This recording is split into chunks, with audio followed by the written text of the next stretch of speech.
الله يسعد لي اياكم. طبعا في عالم كثير متواصله معنا وين صاير عنوان مكتبكم.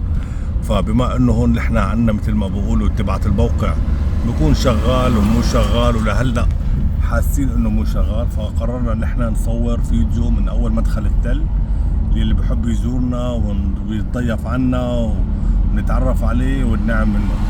طبعا هذا الجسر، هذا القوس تبع التل، وقلنا بنفس الوقت بنعرفكم على منطقتنا اللي هي منطقة التل. كانت طبعا من الأوائل يلي طلعوا ثورة ضد النظام، والحمد لله رب العالمين الأمور كلها بخير، وبنعمل لكم جولة فيها بنفس الوقت. طبعا هذا الشارع العام، هاي المنطقة هون اسمها حرنة، شارع العام بحرنة. هذا هون جسر حرنة، مدينة التل ترحب بكم. هاي اجواء التل بالليل، طاقة شمسية الحمد لله. طبعا التل ما فيها شيء اسمه امبيرات، كله طاقة شمسية. هاي مدينة التل ترحب بكم. هذا هون موقف بقولوا له موقف مجلي، طبعا محل حلويات معروف. كله نفس الشيء، كله متعلق بالأخبار. ايه طبعا. وهاي هون بقولوا لها مدرسة التل، وهاي البانوراما.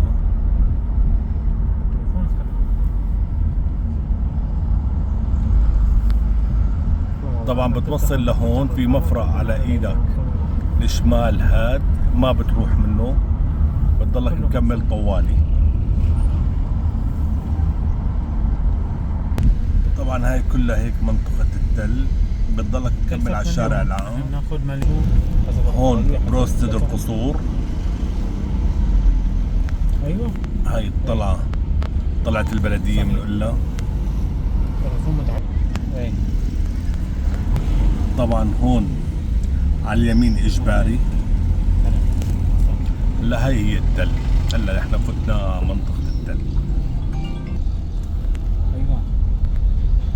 وهون كمان نفتل بقى على الشمال. هلا هون بالصدر هاي كانت، هاي محكمة كانت بالاول وبلدية.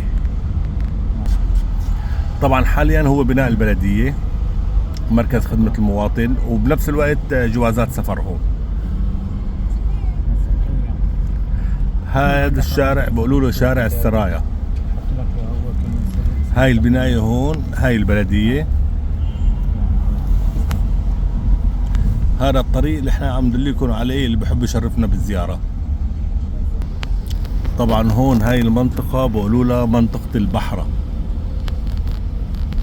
هاي هون منطقة البحرة، هاي بنص التل.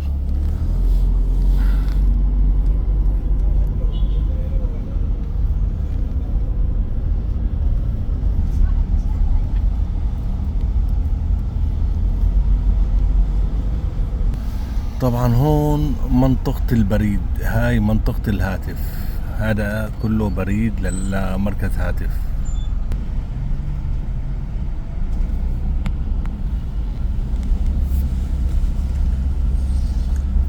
هون بنقول لها منطقة البرقدار، لأنه في محل بيعمل سجق وبرجر شي على العالم. هاي منطقة البرقدار، هذا المركز الحيوي اللي بالتل. وهذا هو محل البرقدار، محل يعتبر من التراث القديم ومن أساسات التل.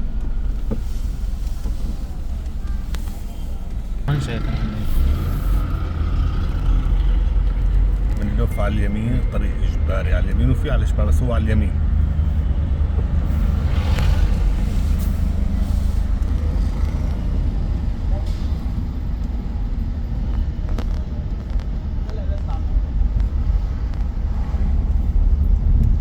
هلا هاي الطلعة هون بقولوا لها طلعت ليالينا، وبراس هاي الطلعة هي مشفى التل الوطني.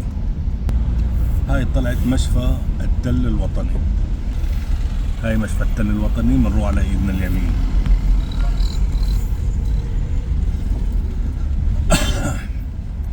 هاي المنطقة هون اسمها الروس.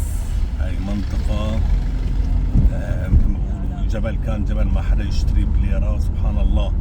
هلا من احلى المناطق بالتل هي منطقة الروف. هذا كورنيش تل، بقولوا له كورنيش التل. طبعا نحن عم بتواصل معنا بنقول له انه على الكورنيش جنب مخزن الكورنيش. هذا كورنيش التل. طبعا ملا كورنيش، طبعا هو اسمه كورنيش، لا تفكروا كورنيش تمشاي وما تمشاي، بس اسم المنطقة كورنيش.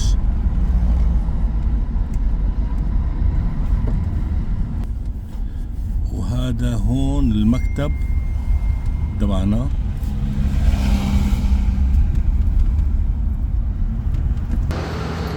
وهذا هون موقع المكتب تبعنا.